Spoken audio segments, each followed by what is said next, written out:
subscribe now and press the bell icon. Never miss an update. નમસ્કાર વિદ્યાર્થી મિત્રો, ધોરણ 12 સાયન્સ ફિઝિક્સ પ્રેક્ટિકલમાં આજે આપણે ત્રીજો પ્રેક્ટિકલ જોવા જઈ રહ્યા છે, જે છે વિસ્ટન બ્રિજનો. વિસ્ટન બ્રિજનો પ્રેક્ટિકલ આપણે આગળ એક જોઈ ગયા, જેમાં આપણે જોયું હતું કે વિસ્ટન બ્રિજ માટે આપણને જે તાર આપ્યો છે એ તારનો આપણે અવરોધ માપ્યો અને એ તારના દ્રવ્યની અવરોધકતા કેટલી હતી આપણે એ માપી. હવે એ જ પ્રેક્ટિકલને આગળ એક્સટેન્ડ કરીને એમાં નવું કંઈક આપણે કરવાનું છે. તો મિત્રો એમાં શું છે કે જ્યારે આપણે જોયું હતું મીટર બ્રિજની સર્કિટમાં સેન્ટર પોર્ટથી ડાબી બાજુ આપણે એક અવરોધ જોડેલો હતો જે ડાબી ભુજા માટે હતું, જ્યારે જમણી ભુજા માટે અવરોધ જમણી બાજુ જોડતા હતો એ જમણી ભુજાના રીડિંગ થતા હતા.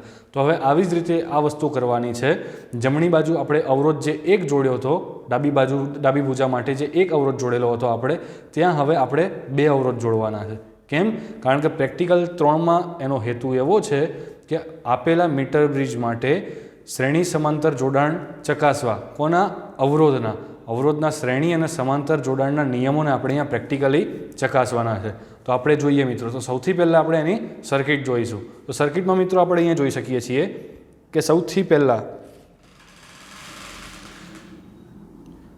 વોલ્ટ બેટરી છે કે બેટરીના માઇનસ છેડામાંથી એક છેડો માઇનસ પોર્ટમાંથી એક છેડો નીકળીને જાય છે કળમાંથી બીજો એક છેડો નીકળી અને જાય છે આપણા અહીંયા રિયોસ્ટેટમાંથી એક છેડો નીકળીને જાય છે મીટર બ્રિજના આ પોર્ટમાં, બરાબર, જેને આપણે બી પોર્ટ કહીશું. તો એ બી પોર્ટમાં એક છેડો જાય છે, ત્યાંથી તાર થ્રુ એ છેડો જાય છે અહીંયા પોર્ટ એમાં, જે તમે અહીંયા જોઈ શકો છો કે તાર થ્રુ આ પોર્ટ એની અંદર આ છેડો જાય છે અને પોર્ટ એમાંથી એક વાયર નીકળી અને પછી જાય છે બેટરીના પોઝિટિવમાં. મતલબ નેગેટિવથી આ બાજુ નેગેટિવ અને પોઝિટિવથી પોઝિટિવ અહીંયા આપણી એક લૂપ સર્કિટ આપણે અહીંયા પૂરી કરી. હવે મિત્રો આપણે સેન્ટર પોર્ટની વાત કરીએ તો જે આપણો સેન્ટર પોર્ટ છે, તો સેન્ટર પોર્ટથી ડાબી બાજુના જે બે પોર્ટ છે એમાં આપણે પ્રેક્ટિકલ 2માં એક જ અવરોધ જોડ્યો હતો, જ્યાં આપણે અહીંયા બે અવરોધ જોડેલા છે, જે તમે અહીંયા જોઈ શકો છો કે બે અવરોધ આપણે અહીંયા જોઈન્ટ કરેલા છે. પણ કેવી રીતે છે? તો શ્રેણીમાં છે. હવે શ્રેણી જોડાણ કેવી રીતે હોય અવરોધોનું કે આ પોર્ટમાંથી એક છેડો નીકળીને અવરોધમાં જાય, અવરોધના બીજા પોર્ટમાંથી એક છેડો નીકળી અને જાય બીજા અવરોધમાં, અને બીજા અવરોધમાંથી એક છેડો નીકળીને જાય પાછો વિસ્ટન બ્રિજના બીજા પોર્ટમાં. એટલે આ બે પોર્ટિંગ અહીંયા પૂરા થાય છે. પછી સેન્ટર પોર્ટથી જમણી બાજુ આપણે અહીંયા એક અવરોધ પેટી જોઈન્ટ કરી છે. મિત્રો આ અવરોધ પેટી જોઈન્ટ કરી છે જેમાંથી આપણે અમુક અવરોધ કાઢવાના છીએ, અને સેન્ટર પોર્ટમાં આપણે જોઈન્ટ કર્યું છે ગેલ્વેનોમીટરનો પોઝિટિવ પોર્ટ આપણે સેન્ટર પોર્ટ જોડે જોઈન્ટ કર્યો છે, અને ગેલ્વેનોમીટરનો જે નેગેટિવ પોર્ટ છે એને આપણે જોકી કળ વડે કનેક્શન આપ્યું છે. બરાબર છે મિત્રો? તો આટલી વસ્તુ આ બેઝિક સર્કિટ થઈ. હવે આ પ્રયોગ શરૂ કરતાં પહેલાં તમારે ખાસ ધ્યાન એ રાખવાનું છે કે તમને આપવામાં આવેલા જે બે અજ્ઞાત અવરોધ છે એનું મૂલ્ય તમારે સૌથી પહેલાં શોધવું પડશે. તો એ મૂલ્ય કેવી રીતે શોધી શકીશું? તો પ્રેક્ટિકલ 2માં આપણે જોઈ ગયા. તો પ્રેક્ટિકલ 2 પ્રમાણે આ પ્રેક્ટિકલના જે અવરોધ આપેલા હશે એ અવરોધનું મૂલ્ય સૌથી પહેલાં આપણે શોધીશું. એ મૂલ્ય શોધી જાય એટલે આપણને અજ્ઞાત અવરોધના મૂલ્ય મળી જશે, અને એ અજ્ઞાત અવરોધના જે મૂલ્ય મળે એને આપણે લખીશું અવલોકનમાં, કે અજ્ઞાત અવરોધ R1નું મૂલ્ય જે કંઈ પણ આપેલું હોય એ, અને અજ્ઞાત અવરોધ R2નું મૂલ્ય જે કંઈ પણ મળેલું હોય એ. અને એ મળ્યા પછી આપણે સર્કિટ કનેક્ટ કરીશું અને પહેલાં એને શ્રેણી જોડાણ આપીશું. તો ચલો મિત્રો, હવે શ્રેણી જોડાણ આપણે આપી દીધું છે, તો હવે એનું સર્કિટને વર્ક કરાવીએ. તો સૌથી પહેલાં અહીંયાથી હું બેટરી શરૂ કરીશ અને એમાં 6 વોલ્ટનો આપણે પ્રવાહ પાસ કરીશું. એ વખતે પ્રયોગ શરૂ કરતાં પહેલાં અવરોધ પેટીમાંથી અમુક મૂલ્યનો અવરોધ આપણે અહીંયાથી કાઢી લઈશું. એ અવરોધ કાઢ્યો. હવે આપણે ચેક કરવાનું છે કે આપણી સર્કિટ સાચી છે કે નહીં. તો એ કેવી રીતે કરી શકીશું? તો તમને જે આપવામાં આવેલી જોકી કળ છે એ જોકી કળને સૌથી પહેલાં આપણે અહીંયા જમણી બાજુના પોર્ટ ઉપર ટચ કરાવીશું. જમણી બાજુના પોર્ટ ઉપર ટચ કરાવીએ ત્યારે અહીંયા ગેલ્વેનોમીટરમાં તમે જોઈ શકો છો કે ગેલ્વેનોમીટરનું આવર્તન જમણી બાજુ આપણને મળે છે. એવી જ રીતે જ્યારે જોકી કળને આપણે ડાબી બાજુ ટચ કરાવીશું તો અહીંયા એનું ડિફ્લેક્શન આપણને ડાબી બાજુ આવર્તન મળવું જોઈએ ગેલ્વેનોમીટર. તો બે માટે આપણને આવર્તન મળે છે. તો અહીંયા આપણે કહી શકીએ કે આપણી સર્કિટ સાચી કનેક્ટ થયેલી છે. હવે આના માટે આપણે પ્રેક્ટિકલ શરૂ કરીશું. તો આના માટે જેમ પ્રેક્ટિકલ 2માં જેમ સ્લાઇડર ઉપર આપણે તાર ઉપર જેમ જોકીને સ્લાઇડ કરાવી હતી એવી રીતે આપણે આને આગળ સ્લાઇડ કરાવતા રહીશું અને પછી એનો જોતા રહીશું. તો સૌથી પહેલાં આપણે 15 ઓહ્મનો અવરોધ કાઢીશું અને એના માટે જોઈએ કે કેટલો આપણને અવરોધ કઈ જગ્યાએ આપણને નલ પોઈન્ટ મળશે. તો અહીંયાથી હું 15 ઓહ્મનો અવરોધ કાઢું છું અને એના માટે આપણે મિત્રો અહીંયા જોઈ શકો છો કે જોકીને જ્યારે હું સ્લાઇડ કરાવીશ તો તમે જોઈ શકો છો કે જોકીને જ્યારે સ્લાઇડ કરે ત્યારે ગેલ્વેનોમીટરનું જે જગ્યાએ આપણને 0 આવર્તન મળે એ જગ્યાએ આપણે સ્લાઇડ કરાવવાનું સ્ટોપ કરીશું. તો અહીંયા મિત્રો 0 આવર્તન મળે, તમે અહીંયા દેખી શકો છો કે આ પોઈન્ટ ઉપર મને 0 આવર્તન મળે છે અને આ પોઈન્ટ છે 56, બરાબર. તો અવલોકન કોઠાની અંદર તમારે એનું જે મૂલ્ય છે લંબાઈ એ લખી દેવાની છે 56 અને પછી એની બાજુમાં 100 - 56 એટલે 44 એ લખવાનું છે. એટલે આપણને નલ પોઈન્ટથી બે બાજુની કેટલી લંબાઈ મળી છે એ લંબાઈ આપણે એમાં લખીશું.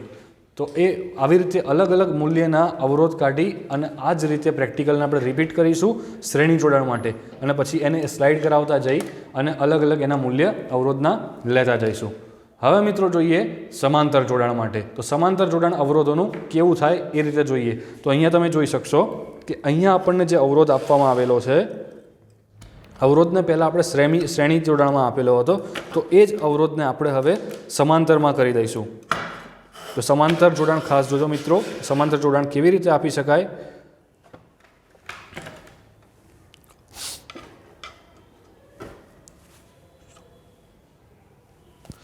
મિત્રો અહીંયા તમે અવરોધોનું સમાંતર જોડાણ જોઈ શકો છો કે આ અવરોધોના જે બે સેન્ટર પોર્ટથી ડાબી બાજુના જે બે પોર્ટ છે એ પોર્ટમાંથી આપણે બે પોર્ટને એક અવરોધ જોડે જોઈન્ટ કર્યા છે. એ અવરોધમાંથી બીજા બે પોર્ટ નીકળી અને બીજા બે પોર્ટમાં આ અવરોધમાં જોઈન્ટ થાય છે. એટલે આ અવરોધોનું શ્રેણી જોડાણ થયું કહેવાય.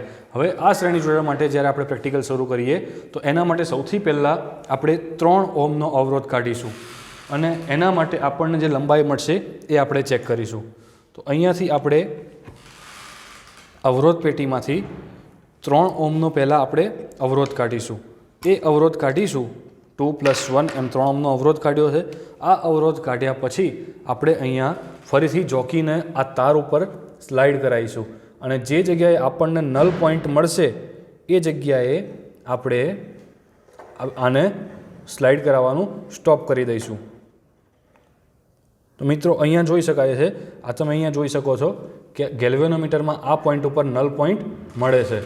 તો આ પોઈન્ટ છે 55.5, એટલે કે 55.5 લેન્થ ઉપર આપણને 3 ઓહ્મ અવરોધ કાઢીએ એ વખતે નલ પોઈન્ટ મળે છે. તો આવી જ રીતે અલગ અલગ મૂલ્યના આમાંથી અવરોધ પેટીમાંથી અવરોધ કાઢતા જઈશું અને એ પ્રમાણે અલગ અલગ લેન્થ આપણે જોકી વડે સ્લાઇડ કરાવી અને એને નલ પોઈન્ટ ચેક કરતા જઈશું અને એના ઉપરથી પછી આપણે રીડિંગ લઈશું. આ રીડિંગ તમે નેક્સ્ટ સ્લાઇડમાં તમે જોઈ શકો છો કે જે જર્નલના અંદર જે રીડિંગ કેવી રીતે લખવાના છે એ તમને નેક્સ્ટ સ્લાઇડમાં બતાવ્યું છે, જેમાં તમે જોઈ શકો છો. અને એના પરથી આર શ્રેણી અને આર સમાંતર, એટલે શ્રેણી અને સમાંતર જોડાણમાં અવરોધોના જે જોડાણ કરીશું આપણે એના અલગ અલગ મૂલ્ય આપણને અલગ અલગ અવરોધ કાઢીને મળશે, જે અવરોધ આપણે અવલોકન કોઠામાં જોઈશું. તો અવલોકન કોઠામાં મિત્રો સૌથી પહેલાં આપણે શ્રેણી જોડાણમાં જોઈએ તો જ્યારે 15 ઓહ્મનો અવરોધ કાઢીએ છીએ આપણે તો એ વખતે આપણને અહીંયા લેન્થ મળે છે 56. તો ડીસી 100 - L થશે 44, બરાબર છે. અને એના માટે પછી અજ્ઞાત અવરોધ શોધવા માટેનું સૂત્ર જે આપેલું છે એ સૂત્રમાં આપણે R, L અને L' કિંમતો મૂકી દઈશું તો આપણને અજ્ઞાત અવરોધ મળી જશે. અને એની બાજુમાં ડેલ્ટા RS જે લખેલું કોલમ છે એ ડેલ્ટા RS માટે પાછળ આપણે જોઈશું કે એક સૂત્ર આપેલું છે, એ સૂત્રની અંદર કિંમતો મૂકી અને આપણે એ વેલ્યુ શોધી શકીશું, જે અહીંયા 0.076 છે, બરાબર છે મિત્રો. પછી એમાં આપણે 16, 17 એમ ક્રમિક એવી રીતે અલગ અલગ અવરોધના મૂલ્ય કાઢતા જઈશું. એમ ક્રમિક આપણને અલગ અલગ એની લંબાઈ મળતી જશે અને એ જે લંબાઈ મળશે આપણને એ અહીંયા ડિનોટ કરી છે અને એના પ્રમાણે એનો અવરોધ આપણે શોધીશું, જે હશે અજ્ઞાત અવરોધ. એવી જ રીતે સમાંતર જોડાણ માટે જ્યારે R1 અને R2નું સમાંતર જોડાણ કરવામાં આવે છે ત્યારે 3, 4 અને 5 એમ અલગ અલગ આપણે અવરોધના મૂલ્ય કાઢ્યા છે અને એના માટે જે કંઈ પણ આપણને લંબાઈ મળી એ લંબાઈને આપણે અહીંયા લખી છે. તો 3 માટે લંબાઈ મળે છે 55.5, 4 માટે મળે છે 48.3 અને 5 માટે મળે છે 43 જેટલી લંબાઈ. તો એ લંબાઈ આપણે અહીંયા લખી છે. એના કોરસ્પોન્ડિંગલી આપણને અવલોકન કોઠામાં એની ડીસી લંબાઈ જે થાય એ લખીશું અને એના ઉપરથી અવરોધનું મૂલ્ય જે આપણે અહીંયા 3.74 અને 3.77 જે શોધ્યું છે એ લખીશું. હવે ડેલ્ટા આરએસ અને ડેલ્ટા આરપી માટે નેક્સ્ટ સ્લાઇડમાં તમે જોઈ શકો છો કે ગણતરી જે બતાવેલી છે એ ગણતરીમાં ડેલ્ટા આરએસ અને ડેલ્ટા આરપીના મૂલ્ય કેવી રીતે શોધાય એ પણ છે. તો ડેલ્ટા આરએસને 3 મૂલ્ય શોધાઈ જાય એટલે આપણે એની સરેરાશ લઈશું, જે અહીંયા બતાવી છે. જે સરેરાશ આવે છે 19.53 ઓમ. અને આપણને અહીંયા જે 2 અવરોધ આપવામાં આવ્યા હતા એ અવરોધનું મૂલ્ય હતું 8 અને 12. એક અવરોધ 8 ઓમનો હતો, બીજો અવરોધ 12 ઓમનો હતો. તો 8 ને 12 એમ સૈદ્ધાંતિક મૂલ્ય એનું થાય છે 20 ઓમ. અને આપણને પ્રેક્ટિકલી જે રીડિંગ મળે છે એ 19.53 ઓમ છે, જે નિયર અબાઉટ સેમ છે. તો આ યોગ્ય છે. હવે આવી જ રીતે જ્યારે સમાંતર જોડાણ માટે વાત કરીએ તો સમાંતર જોડાણની આપણી જોડે હવે કિંમતો મળી ગઈ છે. તો એના માટે હવે ગણતરી કરીએ. તો સમાંતર જોડાણની 3 વેલ્યુ આપણને મળી જાય, RP1, RP2 અને RP3. એના પરથી સમાંતર જોડાણનું સરેરાશ કાઢીશું. તો RP બરાબર 3.75 ઓમ અહીંયા આપણને મળે છે. અને એના પરથી સૈદ્ધાંતિક મૂલ્ય આપણે કાઢીએ, મતલબ થિયોરિટિકલ વેલ્યુ જે છે અવરોધની એનું જે સૂત્ર છે એ સૂત્રમાં આપણી આ કિંમતો મૂકીશું 8 અને 12. તો એ પ્રમાણે આપણને એનું મૂલ્ય મળે છે 4.8. તો થિયોરિટિકલ વેલ્યુ અવરોધનું મળે છે 4.8 અને પ્રેક્ટિકલ વેલ્યુ મળે છે 3.75. અને એમાં નીચે શ્રેણી જોડાણમાં ઉદ્ભવતી ત્રુટિ એ આપણે શોધવાની છે. તો એની પણ ગણતરી અહીંયા કરેલી છે. જ્યાં ડેલ્ટા એલ એ શું છે તો લંબાઈમાં મળતી ત્રુટિ. તો લંબાઈમાં કેટલી ત્રુટિ મળી શકે તો 0.1 જેટલી ત્રુટિ હોય. તો આપણે એ લખી છે.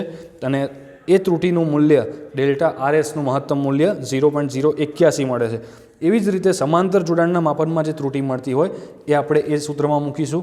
અને એની જે મહત્તમ ત્રુટિનું મૂલ્ય મળે છે ડેલ્ટા આરપી એ 0.015 મળે છે. તો એ આપણે અહીંયા સુધી લઈશું. અને પછી છેલ્લે પરિણામ માટેનો જે કોઠો છે એમાં આપણે એ અલગ અલગ કોઠામાં એના સૈદ્ધાંતિક અને પ્રાયોગિક મૂલ્ય આપણે અહીંયા લખીશું. જે તમે જોઈ શકો છો કે પ્રાયોગિક મૂલ્ય આપણે ત્રુટિ સહિત અહીંયા દર્શાવેલ છે. તો આ પ્રેક્ટિકલ અહીંયા પૂરો થાય છે. જય સ્વામિનારાયણ.